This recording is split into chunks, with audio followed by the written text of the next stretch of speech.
ಇವಾಗ ನಿನ್ನೆ ಇನ್ನೊಬ್ಬ ರಘು ಅಂದ್ಬಿಟ್ಟು ಬಂದಿದ್ದಾರೆ. ಹೌದು ಹೌದು ಬಂದಿದ್ದಾರೆ. ಹೌದು ನಿಜ ಅವರು ನಿಜ. ಅವರು ಒಳಗಡೆ ಹೋಗ್ಬಿಟ್ಟು ಅಶ್ವಿನಿ ಗೌಡ ಅವ್ರಿಗೆ ಅದೇ ರೀತಿ ಆವಾಜ್ ಆಗ್ತಾ ಇದ್ರು. ಸರ್ ನಮಸ್ತೆ. ಬಿಗ್ ಬಾಸ್ ನೋಡ್ತೀರಾ? ನೋಡ್ತೀನಿ.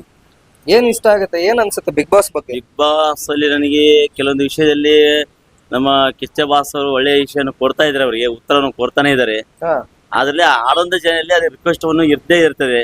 ಓಕೆ ಆಯ್ತಾ, ಅದು ನೋಡಿದ ಮೇಲೆ ಅವ್ರು ಬಂದ್ ಕ್ಯಾಶ್ ಈ ತಪ್ಪು ಅಲ್ಲ ಅಂತೆಲ್ಲ ಅವ್ರಿಗೆ ಆನ್ಸರ್ ಕೊಡ್ತಾನೆ ಇದ್ದಾರೆ. ಆಯ್ತಾ, ಆ ಆನ್ಸರ್ ಕೊಟ್ಟಿದ ಮೇಲೆ ಅವ್ರು ನಡಿಬೇಕಷ್ಟೇ, ಅಲ್ಲಿ ಅವ್ರು ನಡಿತಾನೆ ಇರಬೇಕು.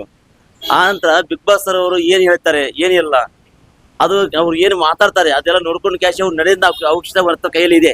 ಈಗ ಬಂದಿರೋ ಕಂಟೆಸ್ಟೆಂಟ್ ಗಳೆಲ್ಲ ಸುಮ್ಮನೆ ಬಿಗ್ ಬಾಸ್ ಇದು ಸುದೀಪ್ ಅವ್ರ ತಲೆನೋವು ತಲೆನೋವು ಕೊಡ್ತಾನೆ ಇದ್ದಾರೆ. ಆದ್ರೂ ಕೂಡ ತಲೆನೋವು ಕೂಡ ಅವರು ಅದು ವಿಚಾರ ಮಾಡಿ ತಲೆ ಕೆಡಿಸೋಂಗಿಲ್ಲ. ಅದು ಉತ್ತರದಲ್ಲಿ ಅವರು ಮಾತಾಡ್ತಾನೆ ಇದ್ದಾರೆ, ಅವ್ರ ಆನ್ಸರ್ ಕೊಡ್ತಾನೆ ಇದ್ದಾರೆ. ಈ ರೂಪಲ್ಲಿ ಹಿಂಗ್ ನಡಿಬೇಕು, ಬಿಗ್ ಬಾಸ್ ಮನೇಲಿ ಹೆಂಗ್ ನಡೀತಾರೆ ಹೆಂಗೆಲ್ಲ ಅದು ನಡ್ಕೊಂಡು ಹೋದ್ರೆ ಮಾತ್ರ ಫೈನಲಿ ಯಾರು ಬರ್ತಾರೆ ಯಾರಿಲ್ಲ. ಬಿಗ್ ಬಾಸ್ ಆಂಕರಿಂಗ್ ಮಾಡೋಕೆ ಸುದೀಪ್ ಬಿಟ್ರೆ ಬೇರೆ ಇನ್ಯಾರು ಸೆಟ್ ಆಗಲ್ವಾ? ಇಲ್ಲ ಸರ್, ಆಗಲ್ಲ. ಯಾಕೆ ಆಗಲ್ಲ ಸರ್? ಸುದೀಪ್ ಅಲ್ಲ ಅಂತದ್ ಏನಿದೆ ಅವ್ರ ಗೊತ್ತಿದೆ ಸರ್ ಅವ್ರ ಹತ್ರ. Big boss first of all ನಡೆಯಬೇಕಾಗಿದೆ ಅಂತ ಹೇಳಿದ್ರೆ ಬಿಗ್ ಬಾಸ್ ತೆಗಿಬೇಕಂತ ಹೇಳಿ ಅವರೇ ಮುಂದೆ ಬಂದಿರೋದು. ನಿಂತೋದ ಅವರೇ ಮುಂದೆ ಬಂದಿರೋದು, ಬೇರೆ ಜನ ಯಾರು ಬಂದಿಲ್ಲ, ನಡ್ಸೋರು ಬಂದಿಲ್ಲ. ಹೌದು, ಬಿಗ್ ಬಾಸ್ ನಡಿಬೇಕಂತ ಹೇಳಿದ್ರೆ ಈಗ ಮೊನ್ನೆ ಕೂಡ ಇದು ಭಾಗ ಹಾಕಿದ್ರು. ಆದ್ರೆ ಅವ್ರು ಬಿಟ್ಕೊಟ್ರ, ಅವರು ಬಿಟ್ಕೊಡ್ಲೇ ಇಲ್ಲ. ಅದು ನಿಮಗೆ ಗ್ರೌಂಡಿಂಗ್ ಬೇಡ ಅಂದ್ರೂ ಕೂಡ ಅದು ಬೇರೆ ಅಂತ ಕೂಡ ಇನ್ನೊಂದು ಸ್ಥಾನದಲ್ಲಿ ಬಂದ್ ಕ್ಯಾಶ್ ನಿಮ್ಗೆ ನಡೆಸ್ಕೊಂಡು ಕೊಡ್ತಾ ಇದ್ದಾರೆ. ಈಗಲೇ ಬಿಗ್ ಬಾಸ್ ಅಲ್ಲಿ ಕೆಲವೊಂದ್ ಜನ ಬಂದ್ಬಿಟ್ಟು ಈ ಸ್ಟಡಿ ಬೇಡ ಎಲ್ಲ ಅವ್ರು ಕೆಲವೊಂದ್ ಜನ ಅಧಿಕಾರಿಗಳು ಬಂದ್ಬಿಟ್ಟು ಹಿಂಗ ಆಗಿದೆ ಅಂತೆಲ್ಲ ಹೇಳಿದ್ರು. ಕೆಲವೊಂದ್ ಜನ ಈಗ DK ಶಿವಕುಮಾರ್ ಕೈವಾಡಿದೆ, ಆ ನಂತರ ಕಾಂಗ್ರೆಸ್ ಕೈವಾಡಿದೆ, ಬಿಜೆಪಿ ಕೈವಾಡಿ ಎಲ್ಲ ಕೆಲವೊಂದ್ ಜನ ಹೇಳಿದ್ರು. ಕೈವಾಡ ಇಲ್ಲ, ಅವರಲ್ಲಿ ಇದೆ ಎಲ್ಲ ಇದೆ, ಹೌದಾ? ಆದ್ರೂ ಕೂಡ ಅವರು ಎಲ್ಲ ತಲೆ ಕಡ್ಸೋಂಗಿಲ್ಲ. Big boss ನಡಿಬೇಕಂತ ನಡಿಬೇಕಷ್ಟೇ. ನೀವು ಸುದೀಪ್ ಅವ್ರ ಅಭಿಮಾನಿನಾ? ಪಕ್ಕ ಅಭಿಮಾನ ಸರ್. ಅಭಿಮಾನಿಯಾಗಿ ನೀವು ಅಭಿಮಾನ ಸರ್. ನಾವು ಬಿಗ್ ಬಾಸ್ ಅಲ್ಲಿ ಇರ್ಕೊಂಡು ಕ್ಯಾಶ್ ನಾವು ಫಸ್ಟ್ ನೋಡಿಲ್ಲ ಅವ್ರದ್ದು ಲಾಲಿವುಡ್ ಫಿಲ್ಮ್. ಲಾಲಿವುಡ್ ಫಿಲ್ಮ್ ಇಂದ ಅವನ್ನ ನಾವು ಅಭಿಮಾನಿಗಳಿದ್ದೀವಿ. ನಾವು ಏನೇನ್ ಮಾಡಿದಿರಿ ಅಂತ ನೀವು ಸರ್ ಬಿಗ್ ಬಾಸ್ ಅಲ್ಲಿ ನಾವು ಏನೇನು ಮಾಡಿದ ಕಿಚ್ಚ ಅಭಿಮಾನದಿಂದ ನಾವು ಬಿಗ್ ಬಾಸ್ ಕಿಚ್ಚ ಅಭಿಮಾನ ಬಂದಾಗ ಅವ್ರ ಬರ್ತಡೇ ಬಂದಾಗ ಕೆಲವೊಂದು ಅನ್ನ ಸಂದರ್ಭ ಮಾಡಿದೀವಿ. ಅವ್ರ ಫೋಟೋ ಮನೆ ಮನೆ ಪಕ್ಕದಲ್ಲಿ ಮನೆ ಬೇಕಾದ್ರೆ ನಾವು ನೋಡಿಬೇಕಾದ್ರೆ ಫೋಟೋ ನೋಡಿ ಕಿಚ್ಚ ಸುದೀಪ್ ಸರ್ ತುಂಬಾ ಅಭಿಮಾನಿ ಇದೆ. ಈಗ ಒಂದ್ ನಿಮಿಷ ತಡ್ರಿ, ಈಗ ಕಿಚ್ಚ ಸುದೀಪ್ ಅಲ್ದೇನೆ ಬೇರೆ ಯಾರಾದ್ರೂ ಮಾಡಿದ್ರೆ ಕನ್ನಡ ಇಂಡಸ್ಟ್ರಿ ಯಾರು ಸರಿ? ಸರ್ ಕನ್ನಡ ಇಂಡಸ್ಟ್ರಿಗೆ ನೀವು ಈಗ ಸುದೀಪ್ ಅವ್ರ ಅಭಿಮಾನಿನೇ ಸರಿ. ಓಕೆ, ಅಕಸ್ಮಾತ್ ಈಗ ಸುದೀಪ್ ಅವ್ರಿಗೆ ಏನಾದ್ರು ಸಿನಿಮಾ ಬೇರೆ ಯಾವ್ದೋ ಒಂದು ಅರ್ಜೆಂಟ್ ಬಂತು, ಏನೋ ಸಮಸ್ಯೆ ಆಯ್ತು ನೆಕ್ಸ್ಟ್ ಸೀಸನ್ಲೆ ಅಥವಾ ಈ ಸೀಸನ್ಲೆ ಹಂಗಾದಾಗ ನಿಮ್ ಪ್ರಕಾರ ಯಾರು ಮಾಡ್ಬೇಕು ಕನ್ನಡ ಇಂಡಸ್ಟ್ರಿಲಿ? ಸರ್ ಕನ್ನಡ ಇಂಡಸ್ಟ್ರಿಯಲ್ಲಿ ಪೈಲ ನಮಗೆ ಅಪ್ಪು ಸರ್ ತುಂಬಾ ಅಭಿಮಾನಿಗಳು ಇದ್ರು. ಯಾರು? ಅಪ್ಪು ಸರ್. ಅಪ್ಪು ಸರ್. ಈಗ ಅಪ್ಪು ಸರ್ ಇಲ್ಲ. ಅವರು ದೇವಸ್ಥಾನದಲ್ಲಿ ದೇವತಾ ಮನುಷ್ಯರು ಇದ್ದಾರೆ. ಈಗ ಅವ್ರು ಬಿಟ್ರೆ ಇನ್ಯಾರು ನಿಮಗ್ ಸೂಕ್ತ ಹೇಳಿ? ನಮ್ಮ ಸುತ್ತ ಸರ್ ಈಗ ಕಿಚ್ಚ ಸುದೀಪ್ ನಮಗೆ ಇದ್ದಾರೆ. ಅಲ್ಲ, ಅವ್ರು ಬಿಟ್ರೆ ನೆಕ್ಸ್ಟ್ ಯಾರು? ಇಲ್ಲ ಸರ್, ನಮ್ಗೆ ಇಲ್ಲ, ಇನ್ಯಾರು ಇಲ್ವೇ ಇಲ್ಲ. ಇಲ್ಲ ಸರ್. ಸುದೀಪ್ ಅವ್ರ ಇಲ್ಲ ಅಂದ್ರೆ ಬಿಗ್ ಬಾಸ್ ಮುಚ್ಚೋಗ್ಬಿಡ್ಲಿಯಾ? ಹೌದಾ ಸರ್? ಹೆಂಗ್ ಸುದೀಪ್ ಇಲ್ಲ ಹೆಂಗ್ ಬಿಗ್ ಬಾಸ್ ಮುಚ್ಚಲ್ಲ? ಅಲ್ಲ, ಅಕಸ್ಮಾತ್ ಸುದೀಪ್ ಅವ್ರು ಯಾರು ಸಿಕ್ಕಿ ಮಾಡಕ್ ಆಗಿಲ್ಲ ಅಂದ್ರೆ ಏನಾದ್ರು ಕೆಲಸ ಶೂಟಿಂಗ್ ಬಂದ್ರೆ ಇನ್ಯಾರು ಇರ್ಬೋದು ಅಂತ ಕೇಳಿ ಅಂತ ಇರೋದು ಕನ್ನಡ ಇಂಡಸ್ಟ್ರಿ. ಕನ್ನಡ ಜನ ಇದೆ ಸರ್, ಸುಮಾರು ಜನ ಇದ್ದಾರೆ. ಯಾರು ಹೇಳಿ? ಈಗ ನಾವು ಅಭಿಮಾನಿಗಳು ಒಂದೇ ಹೇಳಲ್ಲ, ಅವರಿಂದ ಬೆತ್ತ ಇನ್ನೊಬ್ರು ಇರಬಹುದಲ್ಲ, ಅವ್ರ ಬೆತ್ತಗಡೆ ಇನ್ನೊಬ್ರು ಇದ್ದೇ ಇರ್ತಾರೆ.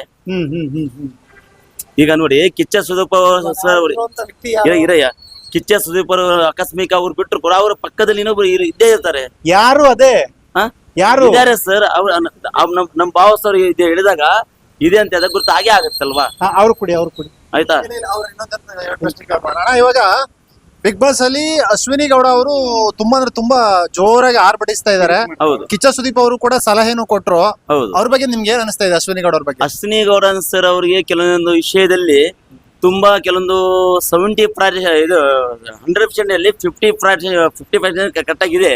ಇನ್ನು 50% ಸ್ವಲ್ಪ ಒಂಚೂರು ಎಲ್ಲಿ ತಪ್ತಾನೆ ಇದೆ. ಏನ್ ತಪ್ತಾ ಇದೆ? ಮಾತುಕತೆಯಲ್ಲಿ ತಪ್ತಾನೆ ಇದೆ. ಇನ್ನು ಏನ್ ಅನ್ಸುತ್ತೆ ನಿಮ್ಗೆ? ಅವರು ಮಾತುಕತೆ ಒಳ್ಳೇದೇ ಇದೆ, ಏನು ಕೆಟ್ಟದಾಗಿಲ್ಲ. ರಕ್ಷಿತಾ ಶೆಟ್ಟಿ ಅಂದ್ಬಿಟ್ಟು ಅವಳು ಮಂಗಳೂರು ಹುಡುಗಿ ಬೈದಾಳ. ಹೌದು, ತುಳುನಾಡು. ಅವಳಿಗೆ ಬೊಯ್ಯೋದೆಲ್ಲ ಮಾಡಿದ್ಲು, ಗಿಪ್ಪಿಡ್ ಅಂತಲ್ಲ, ಅದು ಸರಿನಾ? ಅದು ಸರಿ ಆಗಲ್ಲ, ಅದೇ ಸರಿ ಆಗಲ್ಲ. ಆದ್ರೆ ಕೂಡ ಅವು ರಕ್ಷಿತಾ ಇನ್ನು ಚಿಕ್ಕವಳು, ಆಗ ತುಳುನಾಡು ಭಾಷೆಯಲ್ಲಿ ಮಾತಾಡ್ತಾರೆ. ಈಗ ನಮ್ಮ ಸರ್ ಕೂಡ ಕೆಲವೊಂದು ಅವಕಾಶ ಕೊಟ್ರು ಅವರಿಗೆ, ಈ ಕನ್ನಡ ಭಾಷೆ ಬರಲ್ಲ ನಿಮ್ಮ ತುಳುನಾಡು, ಅದಕ್ಕೆ ಅಂತ ಹೇಳ್ಬಿಟ್ಟು ನಮ್ಮ ಇವರಿಗೆ ಒಂದು ಇದು ಕೊಟ್ರು, ಈ ಭಾಷೆ ಕಲಿಬೇಕು ಅವ್ರು ಅಂತ ಹೇಳ್ಬಿಟ್ಟು, ಆ ಭಾಷೆ ಕಲಿಬೇಕು ಅಂತ ಅವ್ರು ಗೌರವ ಕೊಟ್ರು. ಅದಕ್ಕೆ ಅಂತ ಅವ್ರು ಸೇಫ್ಟಿ ಇಟ್ರು, ನಮ್ಮ ಕನ್ನಡ ಭಾಷೆ ಕಡೆ ಕಲ್ತ್ಕೊಡಿ ಅಂತ ಹೇಳ್ಬಿಟ್ಟು. ಅದು ಮಾತನ್ನು ಕೊಟ್ಟಿದ್ದಾರೆ. ಆದ್ರೆ ಮುಂದೆ ನೋಡೋಣ, ಇನ್ನೊಂದು ವಾರ ಇದೆ ಅಲ್ಲ. ಆಮೇಲೆ ಇವಾಗ ನೆನ್ನೆ ಇನ್ನೊಬ್ಬ ರಘು ಅಂದ್ಬಿಟ್ಟು ಬಂದಿದ್ದಾರೆ. ಹೌದು ಬಂದಿದ್ದಾರೆ, ಹೌದು ನಿಜ ಅವರು ಅವರು ಒಳಗಡೆ ಹೋಗ್ಬಿಟ್ಟು ಅಶ್ವಿನಿ ಗೌಡ ಅವ್ರಿಗೆ ಅದೇ ರೀತಿ ಆವಾಜ್ ಆಗ್ತಾ ಇದ್ರು. ಅದನ್ನೆಲ್ಲ ನೋಡಿದ್ರ ಏನ್ ಅನಿಸ್ತು? ಇಲ್ಲ ಸರ್, ನಿನ್ನೆ ನೈಟ್ಗೂ ನಾನು ನೋಡಿದ್ದೀನಿ. ಅವರು ಇದು ರೋಕ್ ಹಾಕ್ಬಿಟ್ರು ಕೂಡ ಏನು ನಡೆಯಲ್ಲ, ಏನು ನಡೆಯಲ್ಲ. ಆದ್ರೆ ಒಳ್ಳೆ ಒಂದು ವಿಶೇಷ ಇದೆ. ಇನ್ನೆಷ್ಟು ವಾರ ಕಾದ್ ಮತ್ತೆ ನೋಡೋಣ.